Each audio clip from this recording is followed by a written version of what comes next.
Hello dear friends, welcome back to G Computer Tutorials.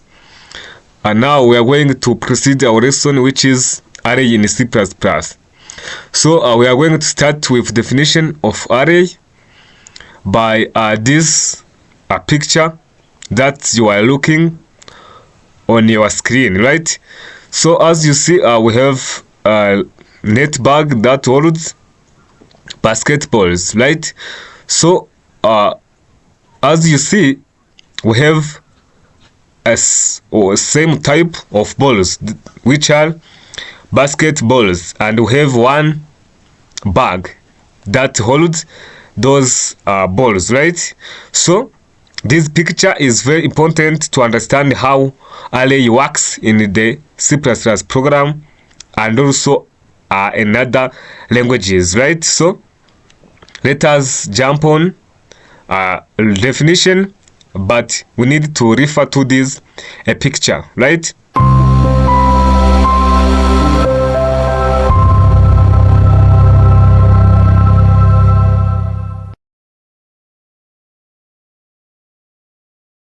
So simply an array in C++ is a collection of elements or data of the same data type, right?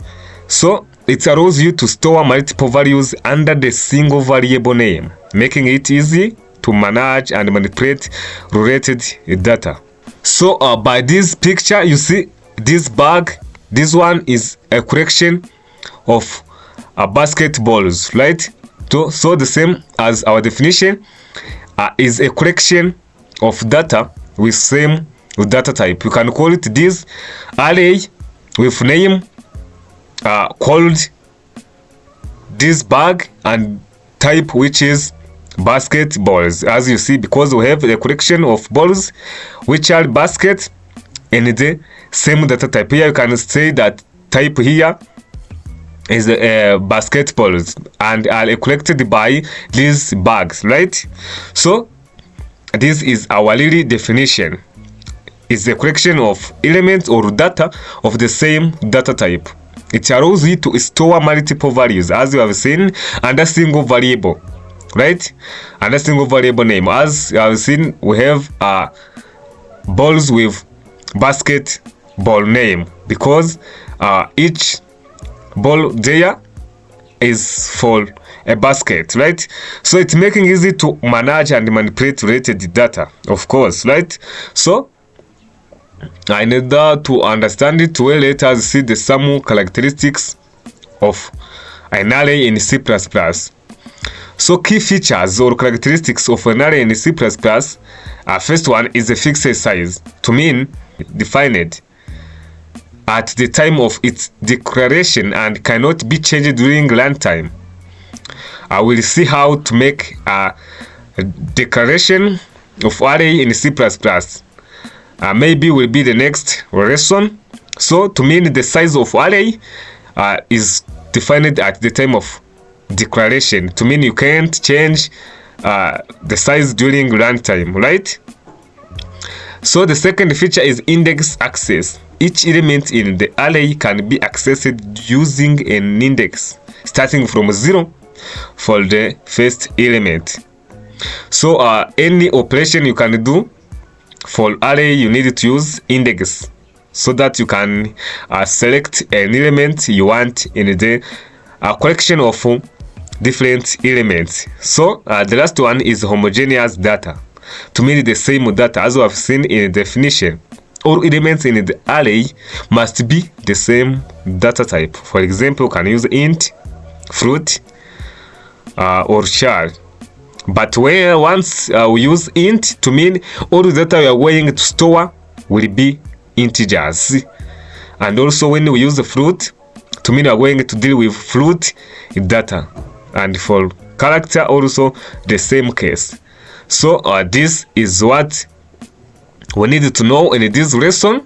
We learned about firstly a definition of array, where we have seen that is a collection of data with same data type, right?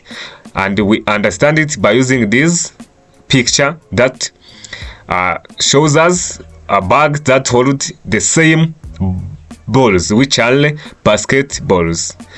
So and I explained it simply in this definition as a collection of elements or data of the same data type. The main important is to allow us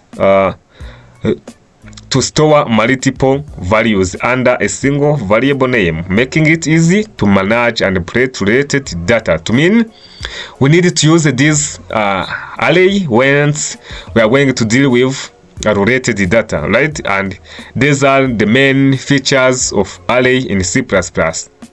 A fixed size, you can't change the size once you already declared an array. So you need to set the size once you are declaring an array. The second one is index access. Each element has a unique index so that you can access it by using that index. To mean once you are dealing with integer, we need to insert or delete, update, and select only integers.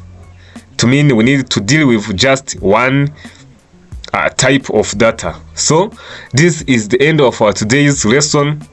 Keep watching our videos. We'll learn about how to make declaration, initialization, update, insert, select, traverse, and other lessons about an array in C++. So, and please, if you are new here, don't miss subscribe, like this video, and share it to your colleagues so that they can access to our amazing lessons whenever they wish. So let me see you in next lesson where we learn about how to make a declaration of array in C++ program.